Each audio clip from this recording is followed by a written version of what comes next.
Today is a WRAL weather alert day as we watch Hurricane Helene make landfall this evening in Florida. And then I'll show you the impacts here in North Carolina. People in Florida are getting ready for a potentially catastrophic impact from Helene. The danger they are facing from this hurricane and the preparations happening here in North Carolina as well. And even before Helene arrives, parts of our state are seeing extreme weather. The damage from this apparent tornado in the mountains to our west. Educators in Durham are asking the school board to show them respect, how they plan to move that message forward before tonight's meeting. Good morning, everyone. Thanks for joining us at 6 o'clock. Our message moving forward is to respect and be aware of the impacts of Helene. We will walk you through what to expect for the next 48 hours. I'm Renee Chu. Now, I'm Chris Lovigood in for Jeff Hogan. This right here, clear message, a WRAL weather alert day. We have issued that because of what Elizabeth Gardner is going to walk you through right now. She is tracking Hurricane Helene right now. So if you're just joining us, the storm right now is 350 miles southwest of Tampa, moving northeast at 12 miles per hour. It has 90-mile-per-hour winds. It's moving into the Gulf of Mexico now, where the ocean temperatures are very warm. That's the fuel for these storms, and so it is likely to rapidly intensify, possibly Category 4 as it makes landfall there in Florida. Here's what's happening right now. The center of the storm is here, and these dark red colors are where we have the most intense part of the storm. And there's a piece that's developed out here ahead of the center that's keeping it from developing as fast right now. But eventually that will begin to diminish, and we'll start to see the center strengthening, and that's when we're going to start to see it developing into Cat 3 and then Cat 4. Could be Cat 3 by 2 o'clock this afternoon, possibly Cat 4 making landfall. It holds together with 80-mile-per-hour winds as it moves into Georgia and then becomes a tropical depression in Tennessee, kind of wanders around there for the weekend. We have a level 1 risk for severe storms this afternoon and evening for the potential for isolated tornadoes as we start to see some of the rain bands moving in. We have a stationary front that's here in Tennessee that has brought rain to the mountains, and so they've already seen the rain. That started yesterday. So a full almost 24 hours of rain in the mountains before Helene even comes with its rainfall as well. So that's why in the mountains of North Carolina, this is going to be devastating. For us, we're quiet this morning, but we are likely to see some scattered showers that begin to develop right around or after lunchtime. It'll be pretty light for us for most of the day today, but once we get into the evening and overnight, we might see that beginning to increase in intensity. It's more likely that we'll see the heaviest rain in the morning commute tomorrow. So from 7 a.m. to maybe 1 or 2 o'clock in the afternoon, that's when we'll have the strongest winds, the heaviest rain, and the potential for isolated tornadoes. We'll likely see things quieting down for us in the afternoon and evening on Friday. Rainfall amounts for us likely to be maybe 1 to 2 inches. That's not a lot of rain. We may have some minor flooding. This is not going to be a big flooding hurricane for our part of North Carolina. And we'll see winds about 20 to 25 miles per hour. Could see some isolated trees down. So a few tornadoes may happen as well, especially tomorrow morning.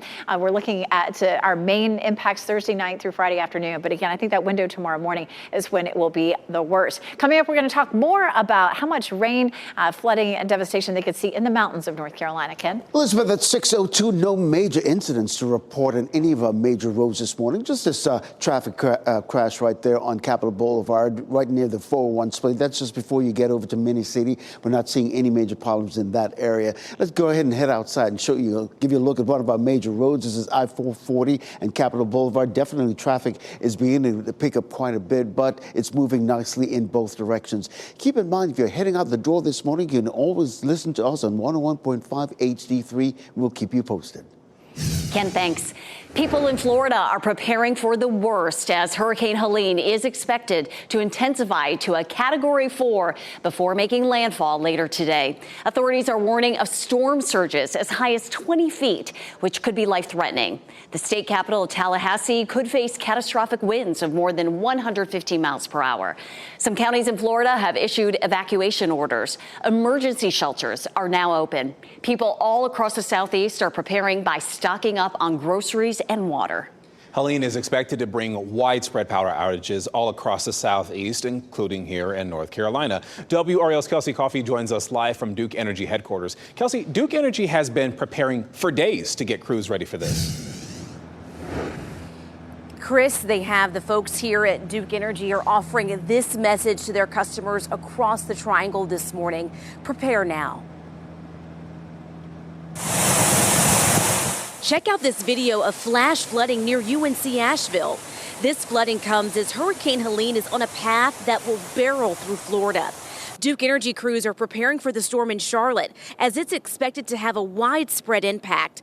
We spoke with Jeff Brooks from Duke Energy about storm prep here in the Triangle.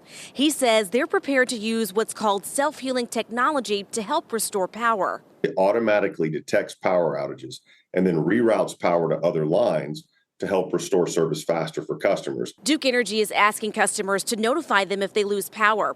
If your power goes out, you can give them a call, send a message on your Duke Energy app, or text OUT to 57801. If you want more information about how you can prepare ahead of the storm, just go to our website, WRAL.com. Kelsey Coffey, WRAL News, live in Raleigh. And teams are ready to respond in Florida because of this. This is a look at utility trucks and line workers waiting for the storm in Pensacola. Florida Power and Light says crews from more than 20 states are involved in the efforts.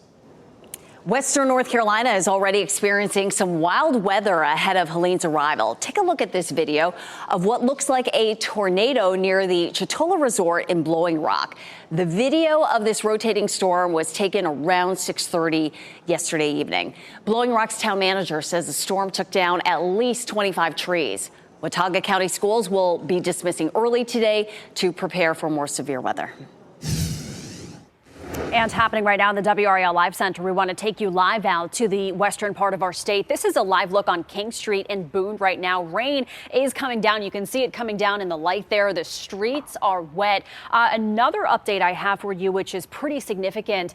This on Facebook, the McDowell County 911 Emergency Management's Facebook page says that parts of McDowell County already have experienced significant rainfall. Sections of McDowell, northwest sections, have received 6 to 10 inches of rain so far. That is a lot of rain. So I want to show you exactly where McDowell County is for those of you who are unfamiliar. It is here. It is just east of Asheville. Asheville is here, Black Mountain. This is McDowell County here, already seeing 6 to 10 inches of rain, and that is before Helene. And much more rain to come. Thank you, Michelle. This morning at 11, Governor Roy Cooper and emergency management officials will give an update on the preparations for Helene. You can watch it live on Fox 50 and on WRAL News Plus. You can count on WRAL to keep you updated throughout the storms. Download the WRAL News app where you can find live radar and get alerts based on your location. Make sure your notifications are turned on. Today, Wake County school leaders will talk about their concerns with a plan to expand private school vouchers in our state. At 1:30 this afternoon, Superintendent Robert Taylor will address House Bill 10, specifically how it could affect funding and key services provided to students and families. The bill provides enough funding to address a wait list of 54,000 students. Governor Cooper recently vetoed the bill, but Republicans have a veto-proof majority in the legislature. They're expecting to schedule a session to override the veto in November. Durham Public School employees plan to rally ahead of tonight's meeting of the Board of Education. The Durham Association of Educators says it will deliver a banner with the faces of more than 1,300 DPS employees. They say it represents a call for the Board of Education to respect workers' rights. The district is working to overhaul its salary schedules for some employees. The issue of pay sparked protests last school year. And last week, the board approved an additional $80 per month for certain employees. Police in New York City are preparing for protests ahead of Israeli Prime Minister Benjamin Netanyahu's visit. He left Israel this morning to travel to New York. He's addressing the UN General Assembly and expected to speak at the gathering of world leaders tomorrow. Earlier this week, nearly 36 people were arrested during a pro-Palestinian protest in New York. Vice President Kamala Harris plans to make her first visit to the southern border on Friday. She'll visit a border town in Arizona to speak about immigration and border security. Former President Donald Trump will be in the battleground state of Michigan on the same day for 2 events in the battleground state. Harris outlined a series of economic proposals yesterday at a rally in Pennsylvania and in an interview on MSNBC. At his own event here in North Carolina, Trump countered the validity of Harris's plans. Our economy is doing really, really badly. Kamala goes to work every day in the White House. Families are suffering now. So if she has a plan, she should stop grandstanding and do it. Just do it. Donald Trump has a history of taking care of very rich people. And I'm not mad at anybody for being rich, but they should pay their fair share. A new CNN poll shows 50% of likely voters think Trump would better handle the economy compared to 39% for Harris. Your time is 6:09 this morning. Another death has been linked to the deadly listeria outbreak, where the death was reported as Boar's Head takes steps to get back on track.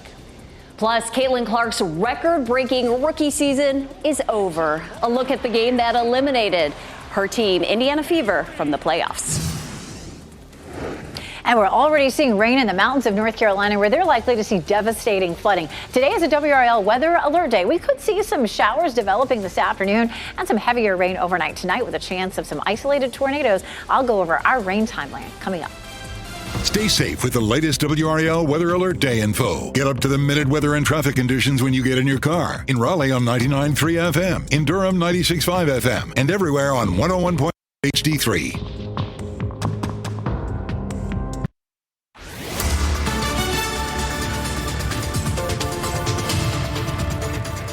6:12, lots of rain happening in the mountains because of a front, and then we'll see Helene's rain coming in on top of that. Right now, we're looking at dry conditions, but by the time we get to lunchtime, we may see a few isolated showers. We take a live look outside, and this is a look right here in our backyard. A lot of cloud cover out there this morning. It's warm, it's tropical. Temperatures are in the mid-70s. We do have a level 1 risk for severe storms in our southern counties for this evening. We do have a WRAL weather alert day. We could have some isolated tornadoes as we start to see Helene pushing a little closer to us. A slightly better chance tomorrow. We're in a level 2 risk for tomorrow for those isolated tornadoes. And it looks like we'll see the heaviest band of rain out of this whole system during the morning commute tomorrow. We'll take a look at our rainfall rates coming up in just a few minutes. Happening now in the WO Traffic Center, no major trouble to report on any of our major roads. And this is a great opportunity to remind you of the new section of that 18-mile stretch of NC 540 that's currently open right now from Highway 55 connecting to I-40 and Highway 70 that will eventually become I-42. Right now, you can see traffic flowing nicely in both directions on that new stretch of 540. Keep in mind, you can always listen to us on the radio at 101.5 HD3. The U.S. and some of its allies are calling for an immediate 21-day ceasefire between Israel and Hezbollah. This comes as Israel's military says it is preparing for a possible ground incursion into Lebanon. Israel has killed hundreds in Lebanon. Tens of thousands are displaced from their homes. This week, Hezbollah targeted Tel Aviv for the first time ever with missiles that Israel intercepted.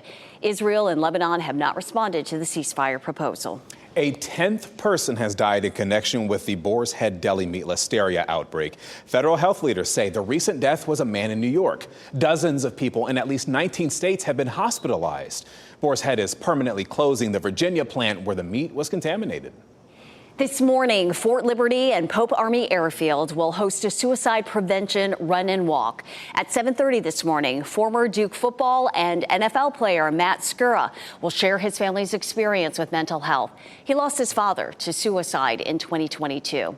The run and walk will start at 8 a.m. It will be at Woodland Park at Pope Army Airfield. You do not have to register to participate. If you know someone who is struggling with suicidal thoughts, you can dial 988. There is help for you.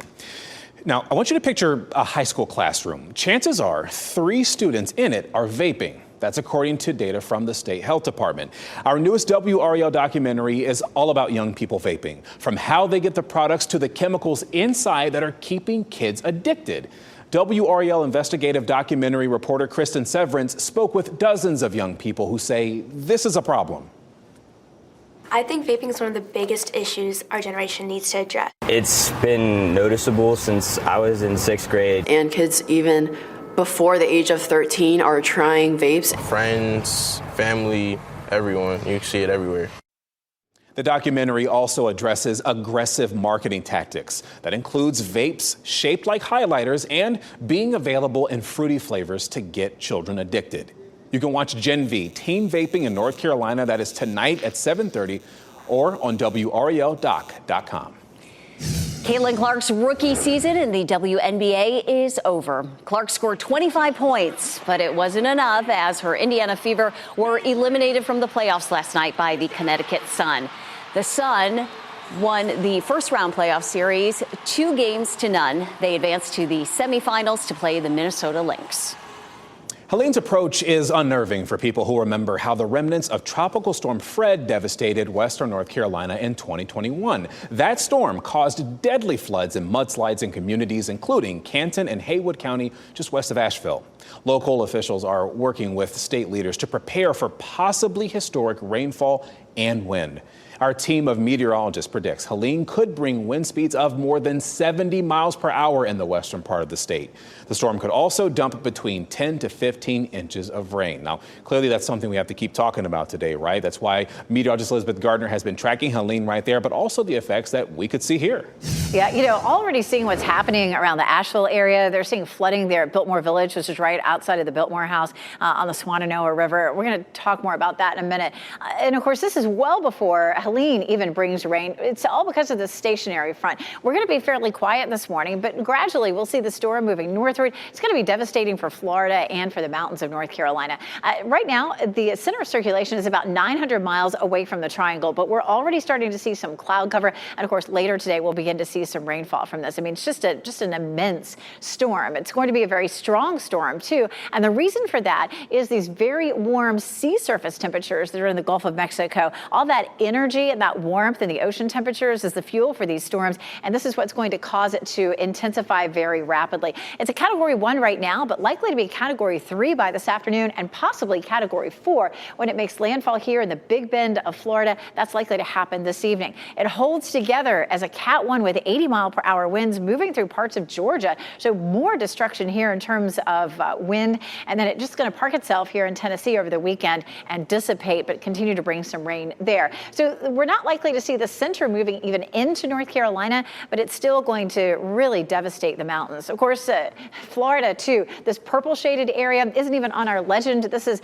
anywhere from 10 to 15 foot storm surge, maybe even 20 feet in some places. This is a very low lying area where it's likely to make landfall. And so just devastating consequences there.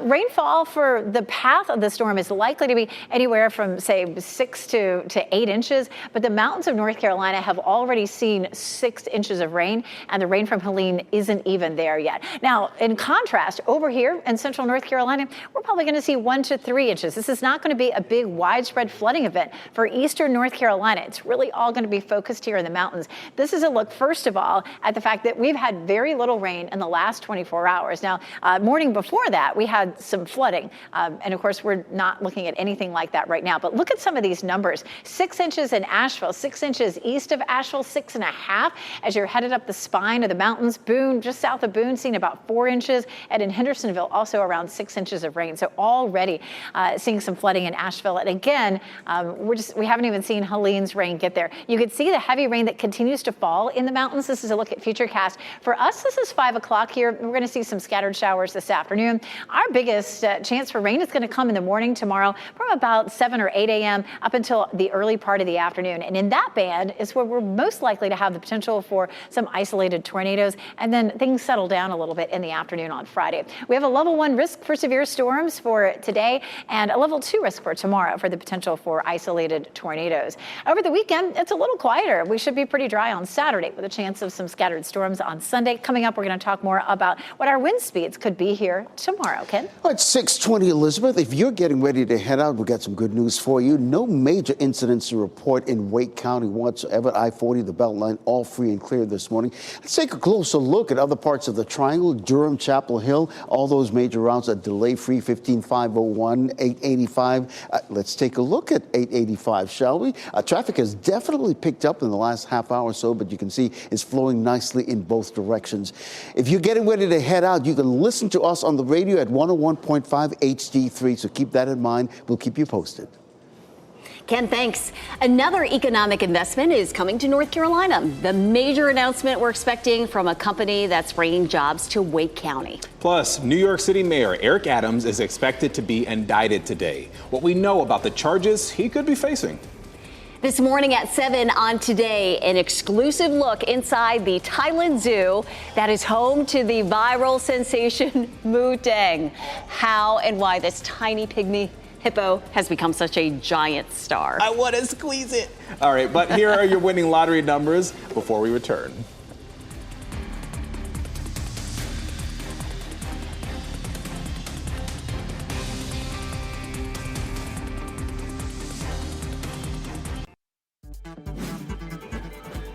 This What's Trending report, sponsored by Rug & Home.